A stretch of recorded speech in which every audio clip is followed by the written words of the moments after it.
ओम सुमुखश्चैकदन्तश्च कपिलो गजकर्णकः लंबोदरश्च विघ्नो विघ्ननाशो विनायकः धूम्रकेतुर्गणाध्यक्षो बालचन्द्रो गजानन द्वादशेतानि नामानि या पठे शृणुयादपि सर्वमंगल मांगल्ये शिवे सर्वार्थसाधिके शरण्ये त्र्यंबके गौरी नारायणी नमोस्तुते। नमस्कार, स्वागत है आपका आचार्य वाणी में। मैं आचार्य डॉक्टर विक्रमादित्य आपके साथ हूँ।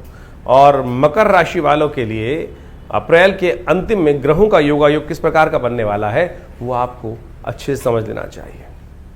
देखिए मकर राशि वालों, आपकी राशि के दृष्टिकोण से इस वक्त ग्रहों का योगायोग जो आपके लिए इन अप्रैल के अंतिम दिनों में बनने वाला है वो कई प्रकार से अच्छी अपॉर्चुनिटीज को देने के योग आपके लिए बनाएगा। कुछ दिन अच्छे बहुत रहने वाले हैं, लेकिन थोड़ी सी इस बात को आपको ध्यान रखना है कि इस वक्त मंगल ग्रह आपकी राशि के बिल्कुल सम्मुख चल रहे हैं और वो आपकी राशि में बने बनाए काम पर भी थोड़ी सी आपके उत्साह को कम करते दिखाई दे रहे हैं। उत्साह बहुत जरूरी है कार्य करने के लिए, इस बात को हमें समझना चाहिए। यदि बालक है पढ़ाई करने के लिए इस वक्त देखें कि आपकी राशि के पंचम भाव के दृष्टिकोण पर पूरी तरह से शनि महाराज की दृष्टि पड़ रही है और मंगल उत्साह में कमी ला रहा है, तो यानी ये दोनों चीजें अब बच्चों के लिए, यानी जो पढ़ाई कर रहे हैं उनके लिए नेगेटिव दिखाई देती है। वहीं व्यवसायिक दृष्टिकोण से यदि जो कार्य कर रहे हैं उनके लिए ग्रह योग यदि हम देखें तो इस वक्त ग्रहों योग के अनुसार से कई दिन ऐसे बनेंगे कि व्यवसायिक दृष्टिकोण से बड़े लाभ के योग बनेंगे। यदि अप्रैल के दिनों में खास तौर पर बृहस्पति और चंद्रमा का संबंध जो हम आपको बताएंगे अभी दृष्टिकोण से, ज्योतिष के दृष्टिकोण से, वो देख लीजिएगा कब आपके लिए बहुत महत्वपूर्ण लाभ की स्थिति बनने वाली है और कब आपके लिए स्थितियां थोड़ी सी ऐसी रहेंगी कि जहां कहीं ना कहीं थोड़े से बदमाश लोग आपको नुकसान देने के योग बना सकते हैं। तो उन स्थितियों को खास तौर पर नोट करके रख लीजिएगा। पारिवारिक दृष्टिकोण से इस वक्त योग ऐसे चल रहा है कि छोटी मोटी जो बातें हैं वो थोड़ी विकराल रूप ले सकती हैं आपके कार्यों को डिले करने के दृष्टिकोण से। तो आप हर चीज को सोचते हुए समझते हुए कार्य करेंगे तो बहुत अच्छे से आपको रास्ता बन सकता है। जहां तक विशेष तौर पर हम बात करें व्यवसायिक प्रोफेशनल कार्य करने के लिए योग जो बना रहे हैं, देखिए इस वक्त मित्रता थोड़ी बढ़ती दिखाई दे रही है। मित्रता के नए आयाम कुछ ना कुछ प्राप्त होने के योग दिखाई देते हैं।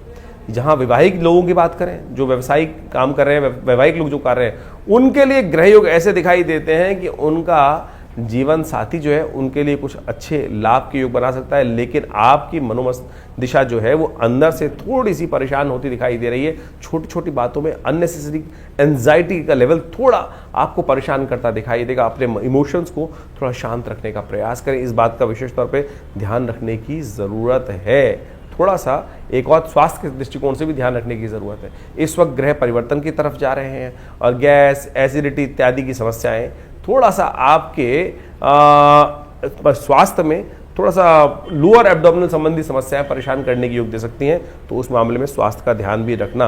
अब सिलसिलेवार तरीके समझ लो ग्रह नक्षत्र आपके लिए किस प्रकार के रहेंगे। सबसे पहले हम बात करते हैं 21 तारीख की। 21 तारीख सोमवार का अवसर है और वैशाख का महीना चल रहा है। कृष्ण पक्ष की अष्टमी तिथि इस दिन विद्यमान है और ग्रह नक्षत्रों के यदि योगा योग के दृष्टिकोण से देखा जाए तो कालाष्टमी तो है ही, लेकिन आपकी राशि के दृष्टिकोण से ये योग आपके लिए बड़ा अनुकूल बनता दिखाई दे रहा है। चंद्रमा आपकी राशि में उपस्थित है और बृहस्पति उस पर पूर्ण दृष्टि डाल रहे हैं। ये आपके लिए बड़ा अच्छा सोने पे सुहागा योग बनाते दिखाई दे रहे हैं। बस थोड़ा सा अपने आप को हिम्मत सही दिशा में करने का प्रयास करें। मंगल जो है ना वो बनी बनाई बात को थोड़ा तोड़ता दिखाई दे रहा है। जो कुंठित मानसिकता के लोग हैं वो आपके कहीं ना कहीं थोड़ा सा आपको परेशान करने के योग बना सकते हैं। तो थोड़े से विशाल हृदय वाले लोगों के साथ काम करने का प्रयास करो तो अच्छा रहेगा। इस दिन सर्वार्थ सिद्ध योग विद्यमान है जो करीब करीब शाम को 4:30 बजे के बाद से आरंभ हो जाएगा। वो आपके लिए अच्छा रहेगा, नए कार्य करने के लिए अच्छे योग बनाएगा। लेकिन एक बात, स्वास्थ्य के दृष्टिकोण से इस दिन शीतला माता की आराधना होनी चाहिए। कई क्षेत्रों में भारत के दृष्टिकोण से सनातन पद्धति में इस समय शीतला माता का पूजन बड़ा बसोड़े के रूप में किया जाता है। जो लोग होली के बाद नहीं कर पाते हैं वो इस अष्टमी के दिन भी शीतला माता का उपासना कर सकते हैं और शीतला माता भगवती दुर्गा का ही स्वरूप मानी जाती हैं और उनकी आराधना करने से, भगवती दुर्गा की आराधना करने से बहुत सारे अप्रत्यक्ष कष्ट जीवन से दूर होने के योग बना देते हैं। 22 तारीख का दिन मंगलवार का अवसर है और साथ साथ नवमी तिथि विद्यमान है। इस दिन चंडिका नवमी का सुंदर योग बनता दिखाई दे रहा है।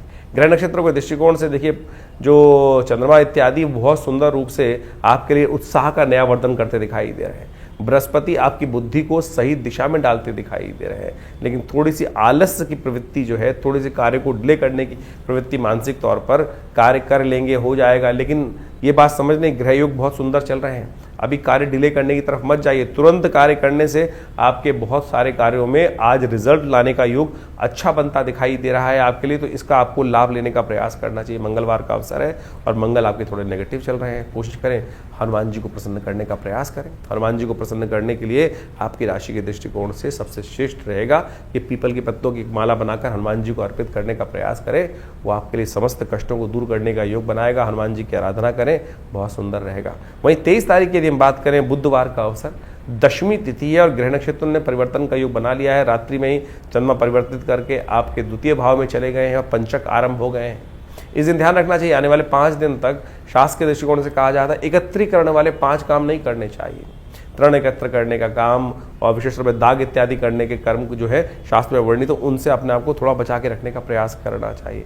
इसके साथ साथ ग्रह नक्षत्रों के दृष्टिकोण से एक बात और ध्यान रखने की जरूरत है कि इस दिन भद्रा का योग बन रहा है, जो करीब करीब शाम को 4:45 बजे तक रहेगा, तो नए कार्यों को आरंभ करने से बचें। देखिए इस दिन अभिजीत मुहूर्त भी नहीं है, साथ साथ भद्रा का योग है, तो नए कार्यों को आरंभ करने से थोड़ा बचना चाहिए, इस बात का ध्यान रखिए। ये पंचक की वजह से नहीं कह रहे, कई लोगों ने भ्रांति बना ली है कि पंचक के अंदर कोई चीज़ खरीदने जाओगे तो 5 बार खरीद के लाओगे, ऐसा बिल्कुल भी नहीं है, इस बात को हटा दें। केवल पंचक 5 चीज़ों के लिए निषेध कहा गया है, छत नहीं डालनी चाहिए, एकत्रीकरण नहीं, तृण एकत्र नहीं करना चाहिए, लकड़ी एकत्र नहीं करना चाहिए, और इन सब बातों को, थोड़ी बातों को ध्यान रखते हुए करेंगे तो बाकी सब दाग इत्यादि कर्म के लिए निषेध है, बस इन सब बातों को ध्यान रखते हुए करें, बाकी सब चीज़ों के लिए निषेध नहीं। हाँ, ग्रह योग आपके लिए जो है वो बहुत बढ़िया बने हुए हैं, ओवरऑल अच्छे ही बने हुए हैं। इस समय थोड़ा सा आशीर्वाद लीजिए, इस समय आशीर्वाद की आवश्यकता है, तो माता पिता का, बड़े बूढ़ों का सम्मान करते हुए उनका ध्यान रखने का प्रयास करें। एक तो वो आशीर्वाद आपकी फ्रस्ट्रेशन को भी कम करेगा। मंगल कमजोर स्थिति में चलने के कारण से मन को थोड़ा फ्रस्ट्रेट करते दिखाई दे रहे हैं, थोड़ा सा झुंझलाहट जो है वो बेकार की, मतलब मेरे बस में कुछ नहीं है, मैं कुछ नहीं कर सकता, वो केवल ग्रह का प्रभाव है। अभी बहुत जल्दी जून के आरंभ होते ही मंगल बदल जाएंगे और बिल्कुल एक नया उत्साह का योग बनेगा, लेकिन तब तक थोड़ा उपाय करने का प्रयास करें, गणेश जी को प्रसन्न करें। गणेश जी समस्त विघ्नों को दूर कर रिद्धि सिद्धि देने के योग बनाते हैं। गणेश जी को थोड़ा सिंदूर चढ़ा दीजिए, देखिए आपके लिए लाभ के योग बनेंगे। 24 तारीख का दिन बृहस्पतिवार का दिन है और इस दिन सुंदर एकादशी का योग बन रहा है। और साथ साथ ग्रह नक्षत्रों के दृष्टिकोण से यदि हम देखें तो एक बहुत बड़ा ग्रह है, नवीन ग्रह माना जाता है, नेपच्यून जिसको, और वो ग्रह परिवर्तन की तरफ जा रहा है। वो महाराज ग्रह जो है शनि के नक्षत्र के द्वितीय, उत्तरा भाद्रपद नक्षत्र के द्वितीय चरण में प्रवेश करते दिखाई दे रहे हैं, और आपके लिए ये एक नया रास्ता बना सकते हैं। शनि के साथ चलते हुए, राहु के साथ चलते हुए, शुक्र इत्यादि, बुध इत्यादि के साथ चलते हुए, ये नेपच्यून का जो परिवर्तन का योग है, जिस प्रकार शनि के नक्षत्र में जा रहे हैं, वो कहीं ना कहीं आपके लिए हमको कई मामलों में पॉजिटिव बनता दिखाई दे रहा है। तो इसलिए इस पॉजिटिविटी का लाभ आपको लेने का प्रयास करना चाहिए। भगवान विष्णु की आराधना करें, हो सके तो भगवान विष्णु के मंदिर में जाकर उनको पंचामृत से उनका स्नान कराएं, चरणामृत उनका ग्रहण करें, केले का दान करना, केले का पूजन करना भी उपयुक्त रहेगा आपके लिए। 25 तारीख शुक्रवार का अवसर, और इस दिन द्वादशी तिथि विद्यमान है, और साथ साथ ग्रह नक्षत्रों का परिवर्तन का योग भी बन गया है। रात्रि में जो ग्रह परिवर्तित होकर आपके साथ जो चतुर्ग्रही योग बना हुआ था, वो फिर एक बार पंचग्रह योग बन गया है, और ये पंचग्रही योग जो है चतुर्ग्रही से कम नुकसानदायक है। जो 4 ग्रह वहाँ एकत्र थे एक साथ आपके तृतीय भाव में, वो पंचग्रही योग में परिवर्तित हो गया चंद्रमा साथ में जाने के बाद, वो आपके लिए अच्छा हो गया, खराब नहीं है। इन चतुर्ग्रहियों का जो उत्पाती योग बन रहा था, उसमें कहीं ना कहीं स्थितियों में परिवर्तन का योग बनता दिखाई देगा, वो कहीं ना कहीं पॉजिटिव होता दिखाई दे रहा है आपके लिए। इसके साथ साथ इस दिन अगस्त ग्रह अस्त होने के योग भी बन रहे हैं, और ये प्रकृति के दृष्टिकोण से बड़ा विशेष संबंध है इसमें। अगस्त ग्रह जब अस्त हो जाता है तो कहा जाता है कि बारिश इत्यादि और तूफान इत्यादि, बहुत सारे वातावरण में कई उपद्रवी तत्व जो होते हैं वो बढ़ जाते हैं। अब ये एक ग्रह ने आपके लिए अच्छा बनाया, लेकिन दूसरा ग्रह पराप्रकृति को कहीं ना कहीं अशांत करता दिखाई दे रहा है, लेकिन आपके लिए, आपकी राशि के दृष्टिकोण से ये सामर्थ्य में कुछ ना कुछ बढ़ता दिखाई देगा, अच्छा योग बनाता दिखाई देगा। एक और ग्रह परिवर्तन की तरफ जा रहे हैं, शुक्र भी इस दिन शनि के नक्षत्र में ही प्रवेश करते दिखाई दे रहे हैं, और आपकी राशि के दृष्टिकोण से देखिए बहुत सारे ग्रह इस वक्त शनि के कहीं ना कहीं साथ जुड़ते चले जा रहे हैं। शनि जहाँ मीन राशि में आपकी राशि के दृष्टिकोण से तृतीय भाव में चल रहे हैं, वहीं शनि के नक्षत्र में बहुत सारे ग्रह, चाहे वो शुक्र हो, चाहे वो नेपच्यून हो, अभी बुध भी उन्हीं के साथ आसपास जाके जुड़ जाएंगे। तो यानी शनि का उपचार आप तुरंत करने का प्रयास करें, शनि को थोड़ी शक्ति देने का प्रयास करें, और शनि का स्तोत्र पाठ यदि नित्य प्रति कर लें तो वो आपके लिए बहुत अच्छा रहेगा। शनि को मनाएं, सदा सुख को पाएं, और आपके समस्त ग्रह जिस प्रकार से योगा योग बना रहे हैं वो आपके लिए कहीं ना कहीं स्थितियों को अच्छा कर सकते हैं। 25 तारीख का दिन आपकी राशि के दृष्टिकोण से हमने अभी आपको बताया। अब हम बात कर लेते हैं 26 तारीख। 26 तारीख शनिवार का दिन है, उस दिन चतुर्दशी क्षय होकर त्रयोदशी के साथ सुंदर योग बनता दिखाई दे रहा है, और इस दिन मासिक शिवरात्रि का योग भी है। नए कार्यों को आरंभ करने के लिए हमें दिन अच्छा नहीं दिखाई देता, क्योंकि इस दिन भद्रा का योग बन रहा है। सुबह 7:08 बजे के आसपास से लेकर करीब करीब शाम को 6:30 बजे या करीब करीब 7 बजे तक ही मान लीजिए ये भद्रा का योग रहेगा। साथ साथ पंचक समाप्त होने की तरफ जा रहे हैं, और ध्यान रखिएगा थोड़े से आपके मित्रगण जो हैं वो ऐसे हो सकते हैं कि आपके समय को थोड़ा बर्बाद करने के योग बनाएं। आपको फालतू के कामों में ज़्यादा समय बर्बाद होने के योग बन सकते हैं, तो थोड़ा स्वार्थी बनकर अपनी तरफ थोड़ा सा काम को आकर्षित करने का प्रयास करेंगे तो अच्छा रहेगा। इस दिन भगवान शिव की सुबह सुबह आराधना करें, भगवान शिव का तेल से अभिषेक करने का प्रयास करें। थोड़ा सरसों का तेल या तिल का तेल ले जाकर ओम नमः शिवाय का स्तवन करते हुए भगवान शिव का थोड़ा अभिषेक कर दें। तेल का दान भी कर देंगे तो भी अच्छा बनता दिखाई देगा। ग्रहों का योगा योग कष्ट को निवारण करने के रास्ते बन सकते हैं। जैसा हमने कहा कि कुछ बदमाश लोग हैं, थोड़ा सा आपको डिफ्लेक्ट कर सकते हैं, थोड़ा सा अपने कामों में आपको रिझा सकते हैं, तो इसलिए थोड़ा ध्यान रखते हुए कार्य करेंगे तो अच्छा रहेगा। और इस दिन चतुर्दशी क्षय भी है, भद्रा का योग भी है, तो नए कार्यों को आरंभ करने से बचना चाहिए आपको। 27 तारीख रविवार का अवसर आ गया है, और इस दिन अमावस्या का योग बना हुआ है। पैतृक कार्यों के लिए अमावस्या प्रशस्त रहेगी। साथ साथ सूर्य भी इस दिन शुक्र के नक्षत्र में भरणी के नक्षत्र में प्रवेश करते दिखाई दे रहे हैं, और बुद्ध महाराज जो हैं वो अपने नक्षत्र में प्रवेश कर रहे हैं।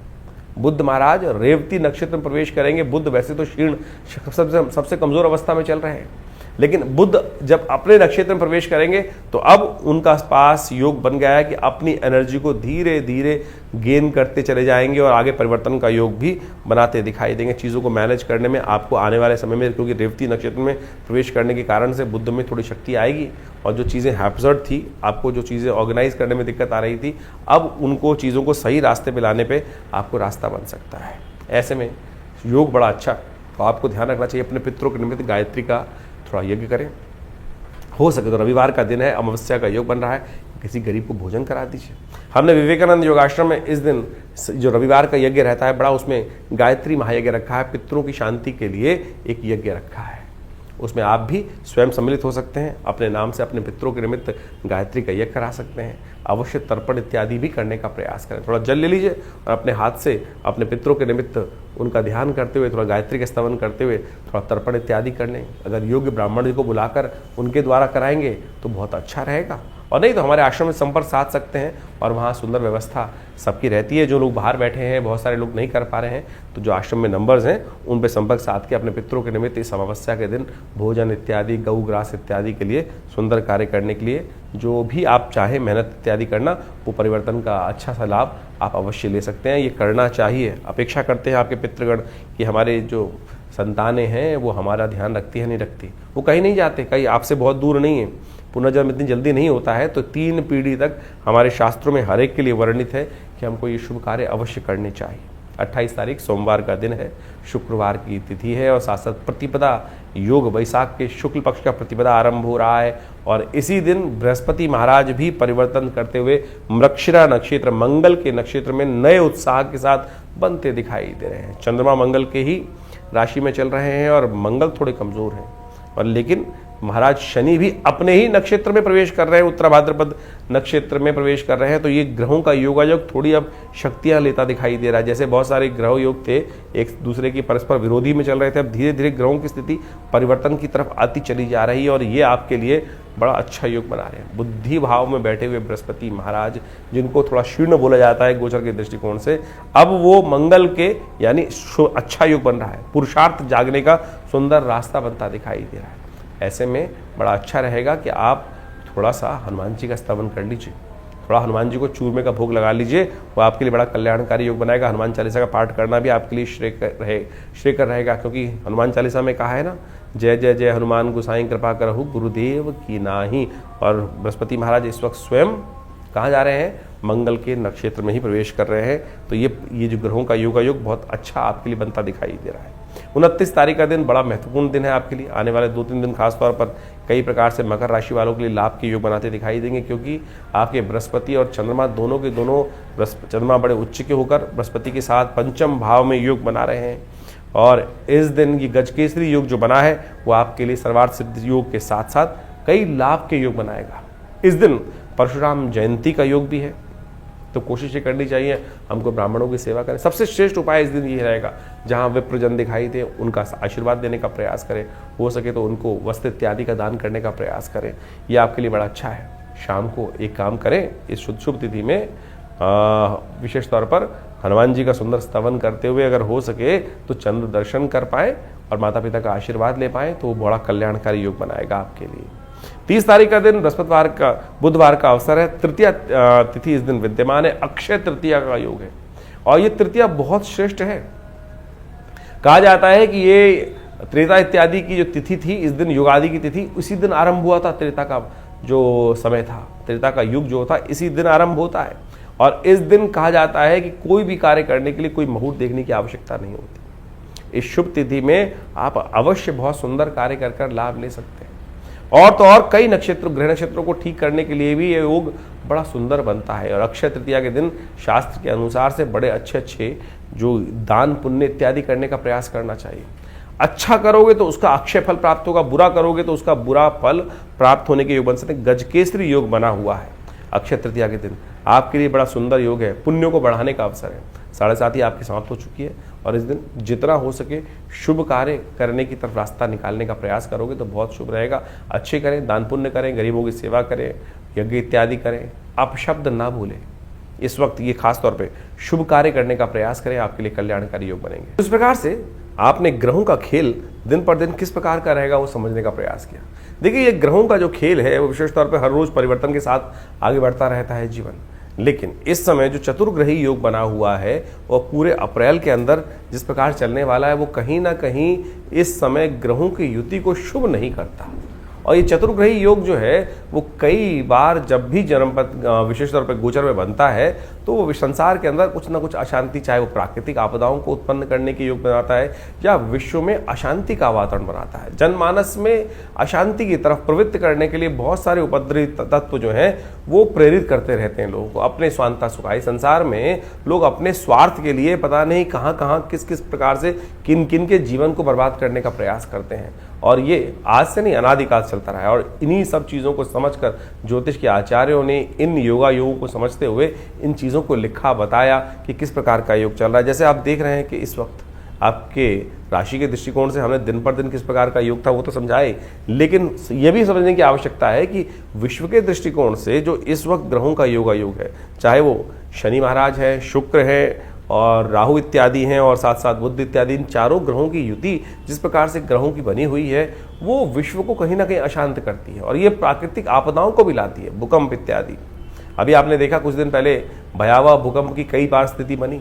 वो ग्रहण के कारण तो थी, लेकिन और भी बहुत सारे कारण बनते रहते हैं। और ऐसे में अभी इसका प्रभाव कुछ दिन रहने वाला है और अगले महीने मई में जाकर कई ग्रहों का परिवर्तन का योग बनेगा, चाहे वो बृहस्पति हो, चाहे वो राहु ग्रह हो, और बहुत सारे ग्रह भी परिवर्तन की तरफ जाने का योग बनाएंगे। और इस वक्त जैसे आप समझे मंगल ग्रह भी अपने सबसे कमजोर स्थिति में चल रहा है, तो ऐसे में दुस्साहस के योग भी बनते दिखाई दे रहे हैं। इसके साथ साथ देखिए, अभी जो विश्व के दृष्टिकोण से हम समझें तो अगर आप ग्रहों के योग को देखें तो वो ऐसा दिखाई देता है कि विश्व में दृष्टिकोण से जो सूर्य राजा बनकर इस बार आए हैं, मंत्री पद भी उनके पास है, तो इसके कारण से विश्व में गर्मी का भयावह प्रभाव देखने को मिलता दिखाई देगा। और गर्मी के भयावह प्रभाव के कारण से अग्निकांड, विस्फोटक योग, ये सब भी कहीं ना कहीं परेशान कर सकते हैं। तो हमको अपने जीवन को सही चलाने के लिए अपने ग्रहों को सही रूप से समझते हुए उपाय करने का प्रयास यथाउचित भाव से करना चाहिए। कई लोग विशेष तौर पर अपने ग्रहों को समझकर परेशान हो जाते हैं और कई बार गलत रास्ते पे चल देते हैं। देखिए, शास्त्र में तो सिद्धांत के तौर पे ग्रहों का उपचार बताया गया है उपचार बड़ा सीधा साधा है, परमात्मा की आराधना करना और सबसे पहले समय को पहचानना कि समय क्या करवाने जा रहा है हमसे, हम किस प्रकार से अपने आप को रोक सकते हैं। यही सही दिशा निर्देश, सही गुरु का वाक्य, सही आशीर्वाद मिल जाए तो क्या होता है कि हम गलत तरफ जाने से बच जाते हैं। नहीं तो जीवन है, चलना है, ये धरा तो गोल ही है, चाहे इधर से जाओ चाहे इधर से जाओ, लेकिन सदगुरु की प्रेरणा होगी तो जो दिशा हमारे लिए उपयुक्त होगी वो हमको प्राप्त हो जाएगी। सही दिशा में हम कार्य करने शुरू कर देंगे, और नहीं तो फिर संसार में गोल चक्र तो है ही, एक लंबा रास्ता एक छोटा रास्ता है। तो इसलिए यदि अनुभव का लाभ लेते हुए हम जीवन में अपने सही मार्ग पर चलने का प्रयास करेंगे तो बहुत अच्छे से जीवन को बहुत बढ़िया तरीके से आगे बढ़ने का रास्ता बना सकते हैं। लेकिन लोभ एक ऐसी चीज है, और तो और साथ साथ हम अहंकारवश, लोभवश, मोहवश कई बार अपने जीवन को कष्ट में डाल देते हैं। देखिए पुरानी कहावत है, आए थे हरि भजन को ओटन लगे कपास। हम लोक को सुधारने का प्रयास करें या परलोक को सुधारने का प्रयास करें तो इस बात को समझे एक ही सुधरेगा। और हरी कृपा ऐसी है कि भगवान का यदि स्तमन करे तो लोक भी सुधर सकता है, परलोक भी सुधर सकता है। लेकिन संसार के माया के प्रपंच से अपने आप को दूर करते हुए कार्य करने का प्रयास करें। अभी आने वाले समय में बहुत सारे सुंदर उत्सव पड़ने वाले हैं। इन सब उत्सवों को हमारी भारतीय संस्कृति में हमारे ऋषि मुनियों ने सनातन पद्धति में हर रोज कोई उत्सव का सृजन किया। कारण क्या था? कारण यही था कि मनोमस्तिष्क फालतू के कामों से लगकर हटकर उस परमात्मा की स्तवन में अपने आप को लगा लें। तो वो क्या होता है कि बहुत सारे गलत रास्तों से व्यक्ति बच जाता है और कष्ट से भोगने से बच जाता है। लेकिन हमारे जीवन में जो कर्म का क्षेत्र है वो हर क्षण कुछ ना कुछ कर्म की तरफ हमको प्रेरित कर रहा है। कोशिशें करें, सदकर्म की तरफ प्रेरित करने का प्रयास करें अपने आप को, लोगों को। नहीं तो क्या होता है कि गलत कर्म की तरफ प्रेरित करोगे। कई बार हम अपने आश्रम में लोगों के जो यज्ञ इत्यादि होते हैं उसके बारे में बता देते हैं, तो कई लोग इस प्रकार से बोल देते हैं कि भैया आचार्य जी आश्रम का ऐड कर रहे हैं। देखो, ऐड करने की हमें ना तो कोई ज़रूरत, अगर यज्ञ इत्यादि आश्रम पे हो रहे हैं तो बताना चाहिए, लोगों को प्रेरित करना चाहिए। एक शराबी है, वो लोगों को प्रेरित करता है, आओ शराब के पार्टी में बैठो, और जुआ खेलने वाले कहते हैं जुए में खेलने का प्रयास करो। अगर हम सदकर्म कर रहे हैं और सदकर्म के बारे में लोगों को बता रहे हैं तो ये एडवर्टीजमेंट नहीं है, गलत की तरफ नहीं ले जा रहे।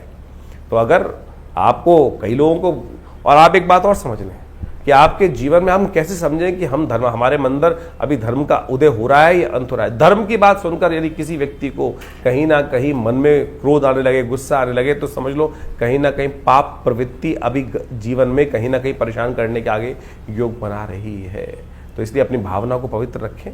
तो हमने जो जो आपके संबंध बातें रखी हैं, जो जो जो उत्सव होते हैं आश्रम के बारे में, वो सब अवगत कराते रहते हैं। कोशिश ये करें आप भी अपने जीवन को, अपने बच्चों को, अपने परिवार वालों को, लोगों को, मित्रों को सही दिशा में डालने का प्रयास करें।